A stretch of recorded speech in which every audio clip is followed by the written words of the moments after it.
Welding डिपार्टमेंटचे आमचे शिक्षक आहेत मिलिंद गायकवाड सर, त्यांना मी सहाय्यक सर तिथे नाही आहेत, तर त्याच्या वगैरे मी तुमच्या समोर वेल्डिंग डिपार्टमेंटबद्दलची माहिती मागतो.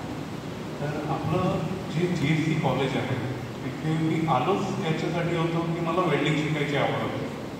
आपल्या इथल्या विद्यार्थ्यांनी काही बनवलेले प्रोजेक्ट, काही गावामध्ये शेड त्यांनी बनवले होते, त्याचं बांधकाम मी बघितलं.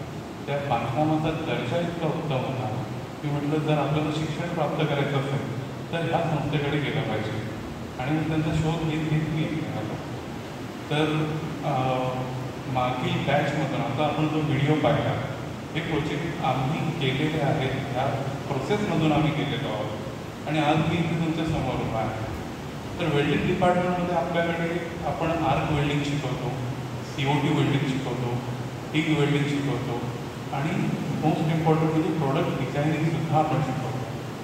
वेगवेगळे आता आपण जे पाहिलं की बॅरिकेड जे आहे, कोलॅप्सिबल गेट ज्याला म्हणतात, तर हा प्रोजेक्ट पहिल्यांदा या कॉलेजमध्ये बनवला गेला. विद्यार्थ्यांनीच तो डिझाईन केला, विद्यार्थ्यांनीच तो बनवला सुद्धा. मंदिरामध्ये जे आपण होमस्टे आहे त्याच्यासाठी 50 बेडची ऑर्डर आपल्याला आली होती इथे. तर ही संपूर्ण ऑर्डर विद्यार्थ्यांनी इथे पूर्ण केली. तर शिक्षकांच्या मार्गदर्शनाखाली आपल्याकडे इक्विपमेंट्स आहेत. एक फार हायटेक अशी वेल्डिंग लॅब पण आहे. आपण फॅब लॅबच्या मदतीने सुद्धा कामं करतो, त्याच्यामध्ये थोडंसं ऑटोमेशनही कधी कधी वापरतो. तर वेल्डिंग प्रोसेस जी आहे ती पूर्णतः आपल्याला हाताळायला मिळेल. आणि सगळ्यात वैशिष्ट्य, जर तुम्ही हा पूर्ण व्हिडिओ बघितला तर प्रत्येक मुलगा तुम्हाला हँडग्लोव्ज आणि गॉगल घालूनच दिसेल.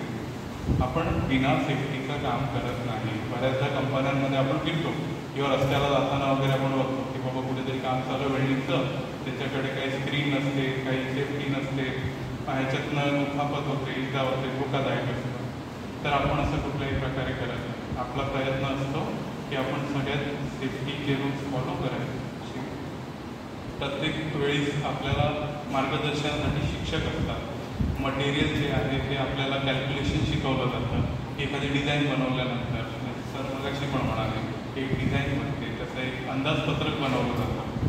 त्या अंदाजपत्रकानुसार सामान आपल्याला किती लागेल मग ते मागवलं जातं. त्यानंतर त्याची पुढची जी प्रोसेस आहे, कटिंग झाली, वेल्डिंग झाली, जॉईनिंग झाली, मग त्याच्यामध्ये वेल्डिंगमध्ये आपल्याला वेगवेगळ्या ज्या वेल्डिंग पोझिशन्स असतात की उंचावरती जर वेल्डिंग करायची असेल, डोक्याच्या वर वेल्डिंग करायची असेल तर त्या पोझिशनमध्ये आपण काय करावं, तेव्हा सेफ्टी कशी असावी.